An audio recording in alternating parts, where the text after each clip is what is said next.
안녕하세요 여러분. 오늘은 위인 카드를 만들고 이 카드로 함께 재미있는 활동을 하는 시간을 가져볼 거예요. 우리나라에는 훌륭한 위인들이 정말 많은데 오늘은 그 중에서도 조선시대의 위인들을 만나볼게요. 여러분들이 위인들의 설명을 듣고 해당하는 위인 카드 뒷면에 중요한 내용을 적으면 된답니다. 그럼 먼저 이 카드 속의 위인들에 대해 알아보고 재미있는 활동으로 넘어가 보도록 할까요?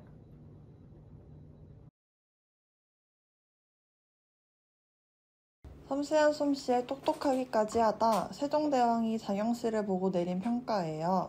노비의 신분이었지만 장영실의 영리함이 알려져서 궁으로 들어오게 되었고 세종의 도움으로 자경루를 만들 수 있었어요.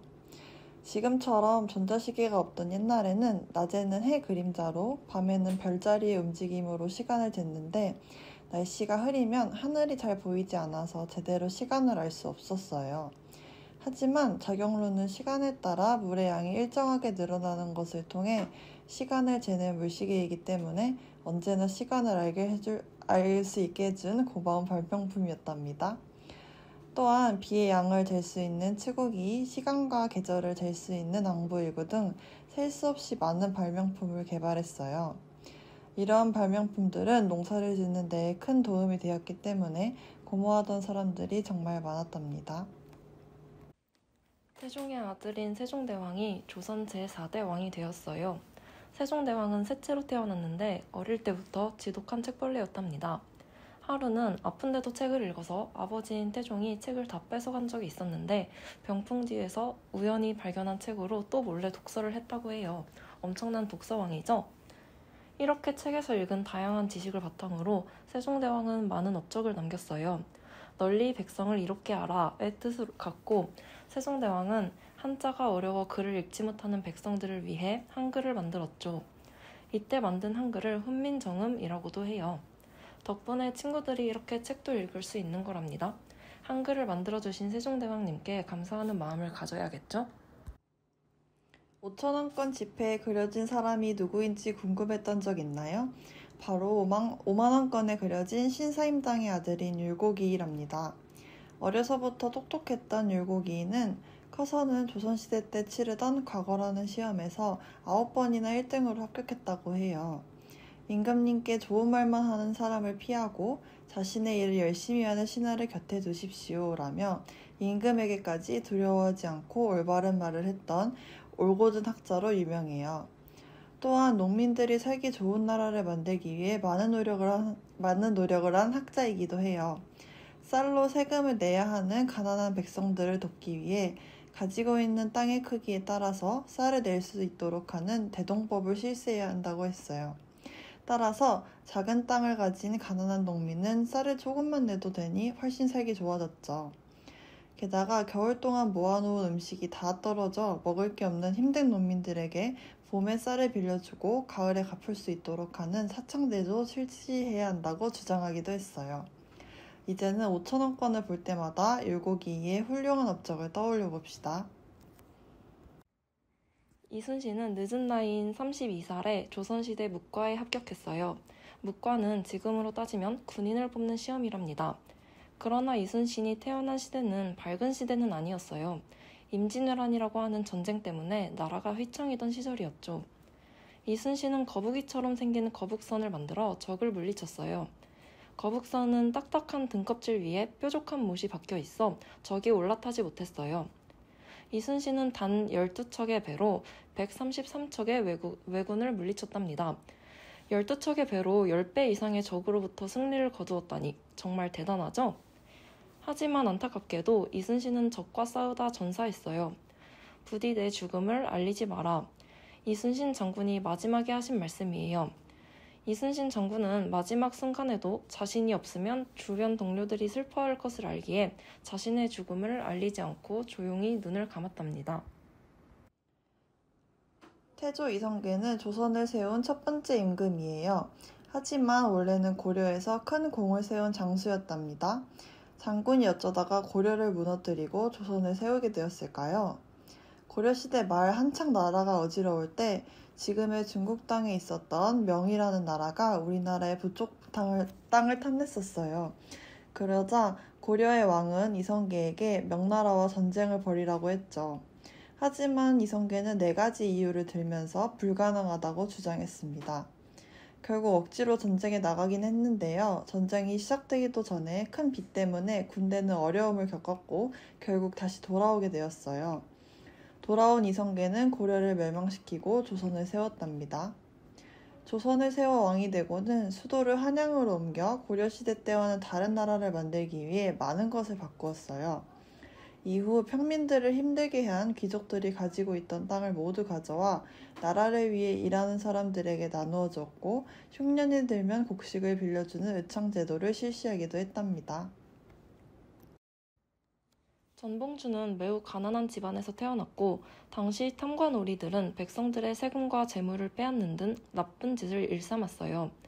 전봉준의 아버지는 이런 탐관오리에 맞서 싸우다가 곤장을 맞고 돌아가셨어요. 나쁜 탐관오리들 가만두지 않으리. 전봉준은 아버지의 죽음에 영향을 받아 훗날 사람들을 모았어요. 탐관오리들을 물리치고 빼앗긴 재산을 다시 가져오기 위함이었죠. 이 사건이 커져 전쟁으로도 이어지고 전국 방방곳곳으로 퍼지게 돼요. 이 사건을 동학농민운동이라고 합니다. 결국 동학농민운동은 실패하고 전봉주는 처형당했지만 훗날 잘못된 풍습이나 질서에 맞서 싸우는 정신을 일깨우는 데 큰 영향을 주었어요. 허준은 조선시대의 유능한 의학자였습니다. 당연히 왕을 치료하는 역할을 맡았다는 것은 그 실력을 굉장히 인정받았다는 뜻이겠죠. 한 일화로 살아날 기미가 없을 정도로 깊은 병에 걸린 광해군을 고친 이후로 허준은 광해군에게 큰 사랑을 받았다고 해요. 허준의 업적 중 가장 유명한 것은 동의보감이에요. 임진왜란을 겪으며 가난과 질병이 발생해 우리나라를 위한 제대로 된 의학책이 필요했어요. 따라서 선주가 허준에게 여러 권의 책들을 요약해 우리나라에 맞게 하나의 책으로 만들기를 명했어요. 허준은 엄청난 양의 책을 참고해 동의보감을 무려 14년에 걸쳐 완성했고 이 책은 현재까지도 한의학에서 이용될 정도랍니다. 동의보감은 일본과 중국까지 전해졌고 현재는 세계 기록유산으로 인정돼서 가치를 높이 평가받고 있어요. 허준은 이후에도 여러 의학 관련 책을 쓰며 조선시대 의학에 큰 도움이 되었답니다. 정약용은 조선시대 학자예요. 당시 조선시대는 중국에서 넘어온 학문인 성리학이 유행하고 있었어요. 백성을 사랑하는 마음이 컸던 정약용은 성리학은 너무 어렵고 나라를 운영하는 데에도 크게 도움이 되지 않는다고 생각했고 이에 맞서 실학을 주장했어요. 실학은 백성을 통치하는 데 필요하고 일상생활에 도움이 되는 학문이었죠. 이외에도 정약용은 현명하고 똑똑해서 조선 왕인 정조의 예쁨을 받았답니다. 하루는 정조가 불러서 자네는 총명하니 가서 수원화성을 만드는 데 도와주시오. 정약용은 수원화성을 만들다가 백성들이 돌을 나르는데 고생하는 것을 보게 돼요. 어떻게 하면 백성이 힘들지 않게 돌을 옮길 수 있을까? 고민하던 정약용은 거중기를 만들었답니다. 도를레를 이용한 거중기는 백성이 힘을 들이지 않고 돌을 옮기는 데 도움을 주었어요. 백성을 사랑하는 정약용의 마음이 느껴지지 않나요? 영조는 조선시대 왕 중 가장 오랫동안 임금이었던 왕이에요. 무려 52년 동안 정치를 했다고 해요. 이렇게 긴 시간 임금으로 생활하며 백성들을 위해 살았다고 알려져 있어요. 이 시절 조선은 신하들끼리 편을 갈라 심하게 싸우던 때였어요. 이것을 해결하기 위해 영조는 탕평책을 펼쳐 신하들이 무리지어 싸우는 것을 막고 실력 있는 사람을 뽑아 신하로 삼았어요. 또한 백성들이 나라에 바치던 옷감을 줄여주었고 양반들이 높은 신분을 무기 삼아 평민들을 개인적으로 벌주던 것을 금지하기도 했습니다. 또한 강 주변을 공사해 홍수 피해도 줄여주었답니다. 그리고 여러분 신문고라는 걸 들어봤나요? 우리나라에는 인터넷 신문고라는 사이트가 있는데 국가가 해결해 주었으면 하는 어려운 일들 또한 억울한 일들이 있을 때 사용하는 곳이에요. 신문고라는 북을 궁궐 밖에 만들어서 백성들이 억울한 일이 있을 때 이 북을 칠 수 있도록 한 것에서 유래한 것인데 영조는 오랫동안 폐지되었던 신문고라는 제도를 다시 부활시킨 왕이에요. 이외에도 백성들을 위한 정책이 넘치니 얼마나 백성을 생각한 어진 왕인지 알 수 있겠죠. 영조 때 정상기가 만든 동국지도를 빼면 모두 엉터리더군요. 그래서 내가 직접 새 지도를 만들겠소. 김정우는 두 다리로 전국을 방방곡곡 돌아다니며 지도를 만들었어요. 특히나 백성들을 위해서 편리한 지도를 만들려고 노력했어요. 드디어 완성이다. 그리하여 몇십 년 동안 만들어진 지도가 대동여지도예요. 대동여지도는 이전의 지도보다 매우 정확하고 과학적으로 만들어졌어요. 산, 강뿐만 아니라 도로도 표시되어 있어서 백성들이 이용하기에 굉장히 편리했답니다. 김정우는 이를 나무에다 새겨서 지도를 많이 만들 수 있도록 했어요. 모두 10명의 위인들에 대해 알아봤는데요. 우리 함께 퀴즈 풀어볼게요. 1번. 오늘 알아본 위인들 중에 왕은 누구일까요?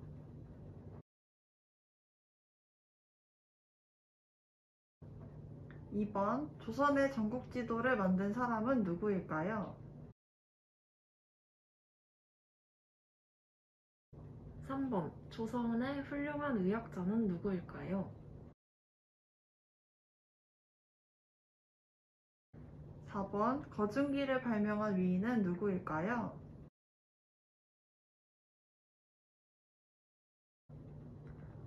5번. 일본과의 전쟁에서 거북선과 함께 우리나라를 지킨 장군은 누구일까요? 여러분, 퀴즈 잘 풀어보았나요? 오늘은 이렇게 장영실, 율곡이, 이성계, 허준, 영조, 세종대왕, 이순신, 전봉준, 정약용, 김정호 10분의 조선시대 위인에 대해 알아보고 카드도 만들어보면서 우리나라 위인들의 지혜와 슬기에 대해 배워보는 시간을 가졌어요. 오늘 소개한 위인 외에도 우리나라를 빛낼 위인들은 정말 많으니까 우리 친구들이 앞으로도 그분들의 삶과 업적에 큰 관심 가져주길 바래요. 그럼 안녕.